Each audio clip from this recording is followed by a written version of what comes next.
Olá, classe, eu sou o Rafael. Eu sou o Antônio. Eu sou o Arthur. Eu sou o Landim. Estamos aqui para fazer o podcast do itinerário formativo de matemática para o nosso professor Chico, lindo e maravilhoso.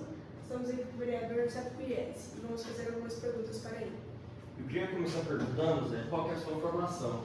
Bom, primeiro agradecer o convite para participar desse podcast. Eu sou formado em administração e direito, também sou formado em gestão escolar.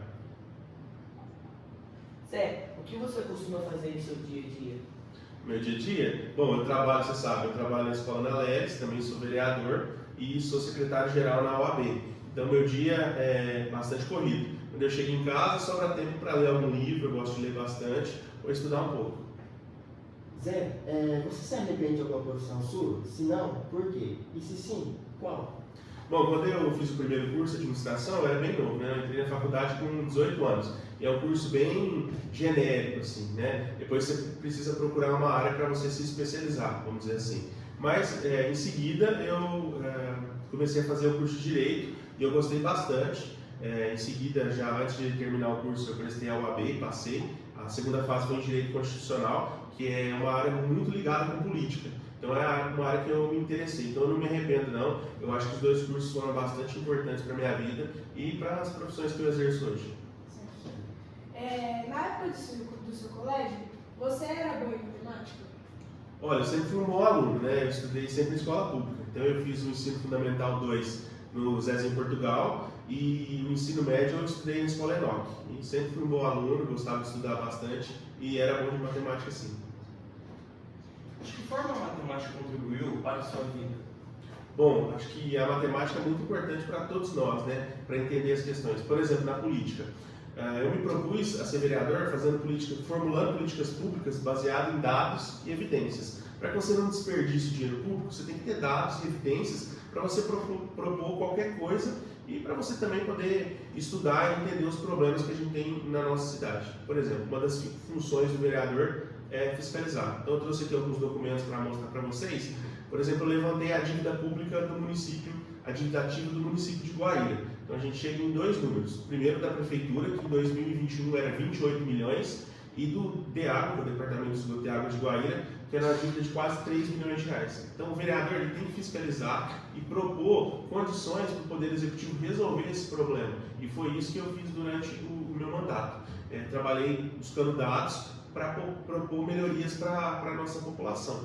Não é simplesmente você ver um problema e achar que tem uma solução. Você precisa ter os dados e estudar. E nisso a matemática ajuda bastante, principalmente para analisar os números. Uma das funções do vereador é discutir e votar o orçamento público do nosso município.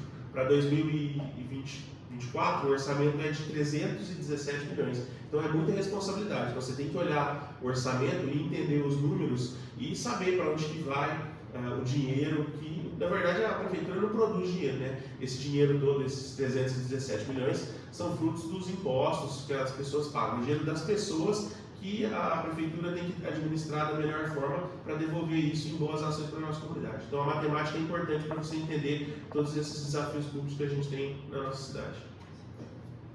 Certo. Você usou a matemática no seu trabalho como administração? Bom, eu trabalho lá na escola, né? Então cuido das... Hoje nós temos 5 prédios, são quase 800 alunos divididos entre o centro educacional e o nosso projeto social. E eu faço... a gente tem que colocar, a missão nossa lá na escola é colocar a escola em funcionamento. Então a matemática te ajuda, né, dentro dos desafios que você tem. Atender bem todos os nossos alunos, todos os professores, os funcionários, não deixar faltar nada. Né? Isso demanda um planejamento e a matemática está envolvida nisso, nesse planejamento que a gente tem que ter para gerenciar bem todas as nossas unidades das escolas. Zé, a matemática te ajudou para se tornar vereador?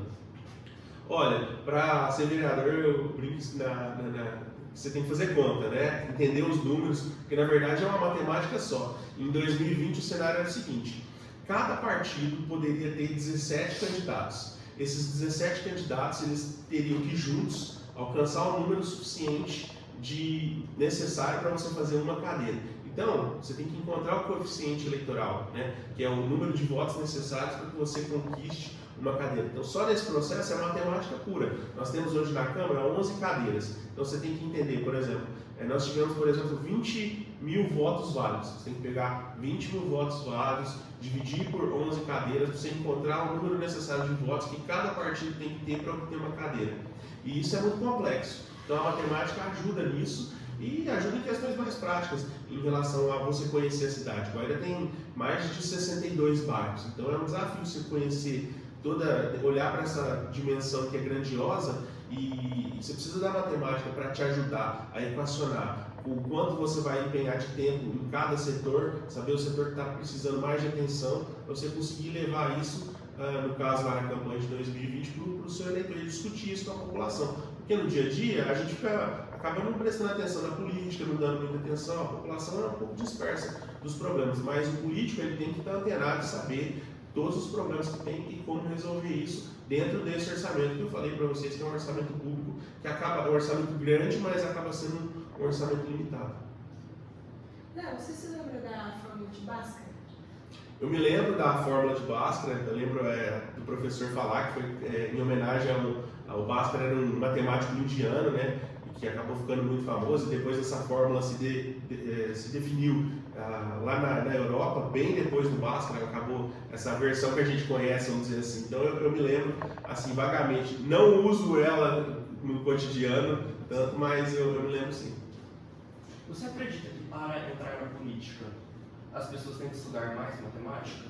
Sim, eu acho que a matemática é fundamental. E, na verdade, não só a matemática, né? Todas as matérias são importantes, mas é a matemática que vai te dar a condição para você analisar os dados e as evidências que a gente tem. Por exemplo, aqui a gente tem um estudo sobre o Fundo Municipal de Previdência do Servidor Público e também um estudo sobre a nossa Santa Casa. Tudo baseado em dados matemáticos. Então, por exemplo, o fundo, a gente faz um estudo ao longo do tempo para saber se o fundo tem condição de atender todos os servidores que vão se aposentar, né? Então, entender a dimensão desses cálculos é muito importante. Você não precisa necessariamente saber fazer, mas você tem que entender eles até para você poder, por acaso, votar um projeto ou para você poder fiscalizar o que está acontecendo.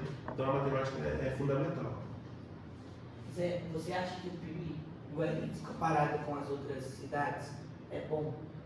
O Produto Interno Bruto, né? Se a gente olhar o PIB de Guaíra, é um dos melhores PIBs da região. A gente está em segundo lugar. Primeiro está Barretos, que também tem mais habitantes que Guaíra, mas Guaíra está na frente de Orlândia, Miguelópolis, Ipuã, São Joaquim da Barra, Morro Agudo.